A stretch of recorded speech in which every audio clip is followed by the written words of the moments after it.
Reservation को लेकर straight line पर जब भी हमने कुछ कहा तो उसके बाद बहुत कुछ सुनने को मिला, लेकिन आज जम्मू कश्मीर की सरकार और जम्मू कश्मीर की सरकार में सोशल वेलफेयर विभाग की मंत्री सकीना इत्तू को प्रेस कॉन्फ्रेंस करके इस बात का आश्वासन देना पड़ा कि रिजर्वेशन के मुद्दे के ऊपर जो एफिडेविट हम सोशल वेलफेयर डिपार्टमेंट ने कोर्ट में फाइल किया है, हम उस एफिडेविट को रिव्यू करेंगे और नया एफिडेविट हम कोर्ट में फाइल करेंगे। इसलिए मैं वो शेर पढ़ता हूं, तमाशाए अहले करम देखते हैं। अगर रिजर्वेशन के मुद्दे पर सरकार गंभीर होती तो क्या मंत्री की इजाजत के बगैर, मंत्री के फाइल देखे बगैर यह जवाब कोर्ट में डिपार्टमेंट दाखिल करता? जिस डिप्टी सेक्रेटरी ने अपना एफिडेविट इस जवाब के साथ कोर्ट में फाइल किया है, क्या उस डिप्टी सेक्रेटरी ने, जो जम्मू कश्मीर एडमिनिस्ट्रेटिव सर्विस का ऑफिसर है, क्या उस डिप्टी सेक्रेटरी ने नहीं बताया होगा मंत्री जी को कि हम रिजर्वेशन के मुद्दे पर कोर्ट में यह एफिडेविट फाइल करने जा रहे हैं? और क्या कहा उस एफिडेविट में?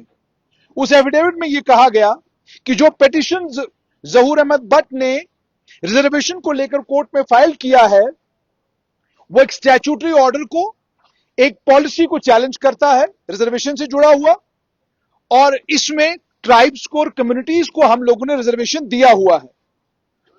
डिप्टी एडवोकेट जनरल मुबश्शिर हबीब मलिक ने जो कोर्ट में रिप्लाई फाइल किया है, उसमें सोशल वेलफेयर विभाग ने कहा है कि यह जुडिशियल प्रोसेस का गलत इस्तेमाल है और इसमें कोई ऐसा मुद्दा नहीं है जिस मुद्दे पर कोर्ट को नोटिस लेना चाहिए। उन्होंने कहा फॉल्स ग्राउंड्स पर है, मोटिवेटेड है और इसके पीछे जो मकासद हैं वो सही नहीं है। यानी जो रिजर्वेशन की लड़ाई लड़ रहे हैं उन्हें जम्मू कश्मीर का सोशल वेलफेयर विभाग ये एफिडेविट के जरिए कोर्ट में कह रहा है कि आपके इरादे नेक नहीं हैं, आपके इरादे ठीक नहीं हैं। और उसके बाद जब सोशल मीडिया पर बवाल कटता है तो मंत्री सकीना इत्तू फौरन प्रेस कॉन्फ्रेंस करती हैं और विश्वास दिलाती हैं कि डिपार्टमेंट एक नया जवाब फाइल करेगा।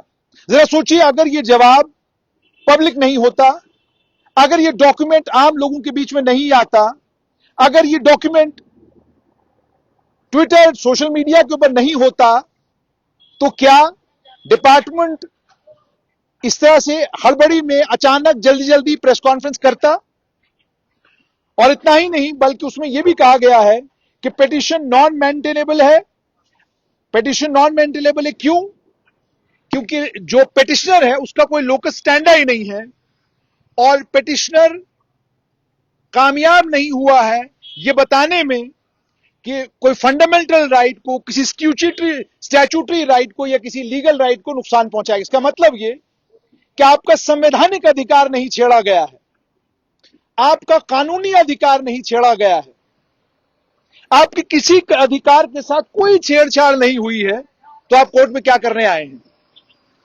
उसके बाद हुकूमत ने यह कहा है कि यह गलत इरादे के साथ, बदनीयती के साथ कोर्ट में पिटीशन फाइल किया गया है, कोर्ट की अथॉरिटी को हुडविंग करने की कोशिश की गई है और जो जुडिशरी है, जुडिशरी का कीमती वक्त और जुडिशरी के रिसोर्सेज को जाया करने की कोशिश की गई है।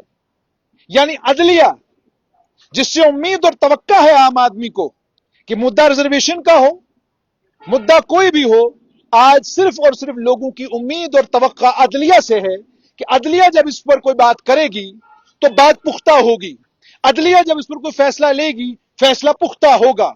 उस अदलिया को जम्मू कश्मीर का सोशल वेलफेयर डिपार्टमेंट कहता है कि जनाब आपके पास जो पिटीशन आया है ये पिटीशन नेक नियति वाला नहीं है, इस पिटीशन में आपका वक्त जाया करने की कोशिश है, इस पिटीशन में आपके रिसोर्सेज को जाया करने की कोशिश है।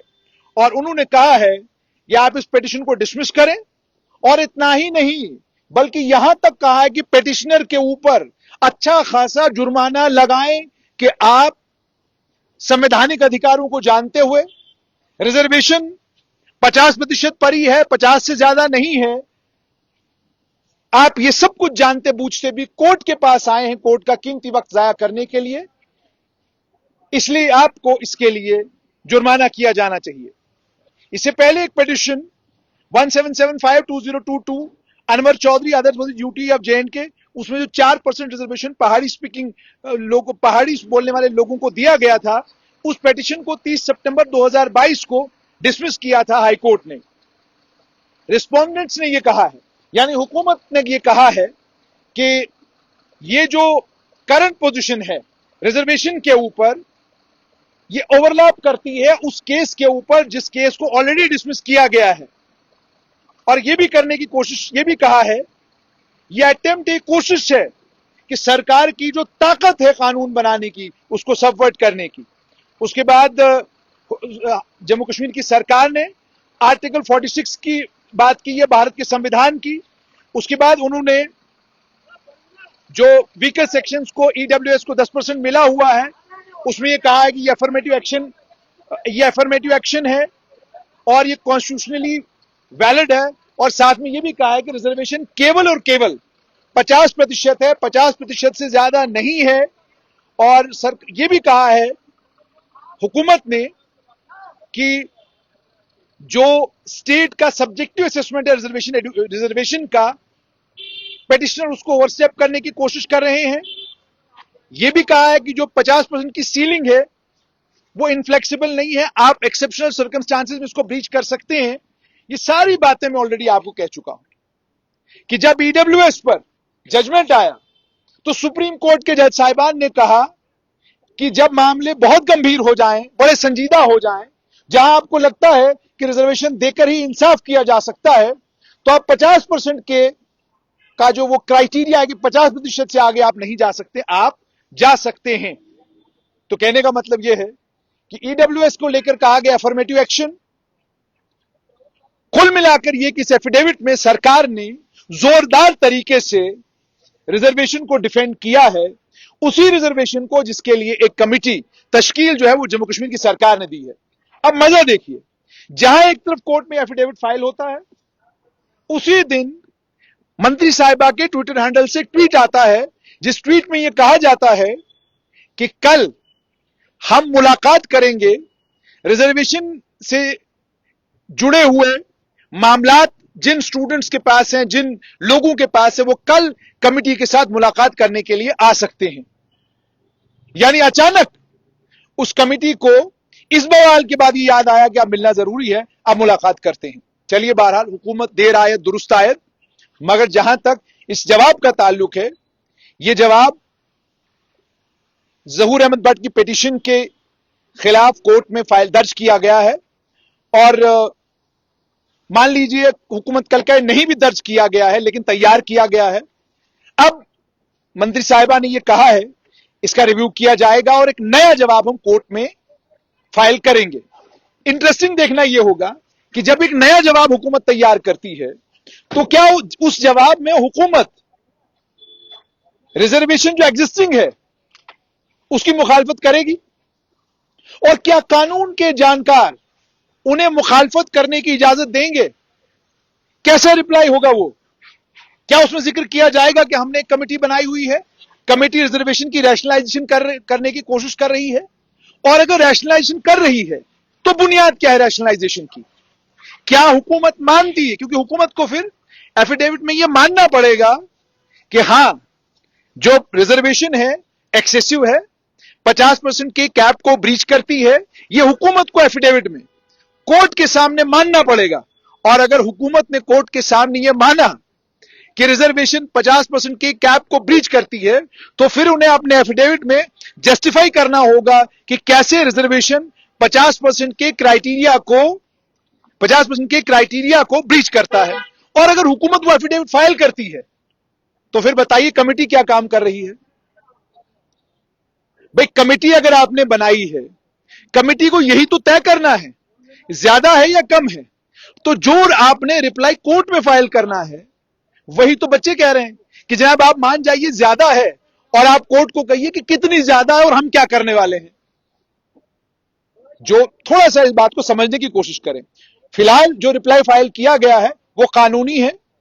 वो रिप्लाई बिल्कुल वही है जो वकला साहिबान, जो एडवोकेट जनरल रिजर्वेशन को लेकर, अलग अलग जजमेंट्स को लेकर, सुप्रीम कोर्ट की जजमेंट, इंदिरा साहनी की जजमेंट, ईडब्ल्यूएस की जजमेंट, उसकी बिना पर जो जवाब बनता है वही जवाब दिया गया है। इस जवाब में कोई कमी पेशी कानूनी तौर पर नहीं है, यही जवाब है। क्योंकि कानूनी तौर पर रिजर्वेशन 50% के कैप को नहीं ब्रीच करती, कानूनी तौर पर 50% रिजर्वेशन है। ईडब्ल्यूएस को सुप्रीम कोर्ट कहता है कि ये जनरल कैटेगरी में से 10% आपने निकाल कर दिया है। हॉरिजॉन्टल के लिए कई जजमेंट्स है जिनमें यह कहा गया है कि हॉरिजॉन्टल भी 50% के कैप को ब्रीच नहीं करता, क्योंकि जब आप रोस्टर में आते हैं तो हॉरिजॉन्टल, आपके पास अगर 100 पोजीशन 100 नंबर की वैकेंसीज हैं तो हॉरिजॉन्टल उसी 100 में आता है, ये उसको उससे आगे नहीं जाता। तो मतलब कानूनी तौर पर जो जवाब हाईकोर्ट में जहूर भट्ट के केस में जम्मू कश्मीर की सरकार ने दिया है, कानूनी तौर पर उस जवाब में आप कानूनी कमी कहेंगे, लीगल कमी कहेंगे, कोई भी नहीं है, ये वकला साहिबान कहते हैं। लेकिन अब अगर इसके मुतरादिफ, इसके उलट सरकार ने प्रेस कॉन्फ्रेंस करके कहा है कि हम इस जवाब के बदले में एक नया जवाब फाइल करेंगे, तो इसका मतलब साफ तौर पर यह है कि जो काम रिजर्वेशन के लिए बनी हुई कमेटी को करना है वही काम रिप्लाई में होगा। क्योंकि आप रिप्लाई में या तो ये कह सकते हैं कि जनाब जो रिजर्वेशन है वो ठीक है, या आप ये कह सकते हैं कि जो रिजर्वेशन है वो ठीक नहीं है, हम इसको रैशनलाइज करने जा रहे हैं। फिर आपको बताना है क्यों, फिर आपको उसको करना है जस्टिफाई। इसीलिए मैंने कहा कि आप लॉ डिपार्टमेंट से पूछिए, आप एडवोकेट जनरल तो फिलहाल हमारे हैं ही नहीं, आप डिप्टी एडवोकेट जनरल को दोबारा बुलाकर पूछें, या जो मुल्क भर में बड़े बड़े वकील कपिल सिब्बल से लेकर अभिषेक मनु सिंघवी तक, और अभिषेक मनु सिंघवी से लेकर रविशंकर प्रसाद तक, किसी भी वकील से आप पूछें और उसकी राय लें कि जनाब ये बताइए हमने ये जवाब कोर्ट में दिया है, ये सही है? अगर ये सही नहीं, गलत है, तो नया जवाब क्या दें? तो जब आप नया जवाब देने जाएंगे तो आपका जवाब वही होगा जो कमेटी का काम है, यानी आपका जवाब यह होगा कि ये रिजर्वेशन एक्सेसिव है, हम इसको रिव्यू कर रहे हैं, हम रिजर्वेशन को कम करेंगे, हमको लगता है ये गलत है, ये स्टूडेंट्स के साथ ज्यादती है। जब आप रिव्यू करने की बात करेंगे तो वह तमाम रिजर्व्ड कैटेगरीज जिन्हें रिजर्वेशन का फायदा हो रहा है बवाल नहीं काटेंगे, इसके चांसेस बड़ा कम है।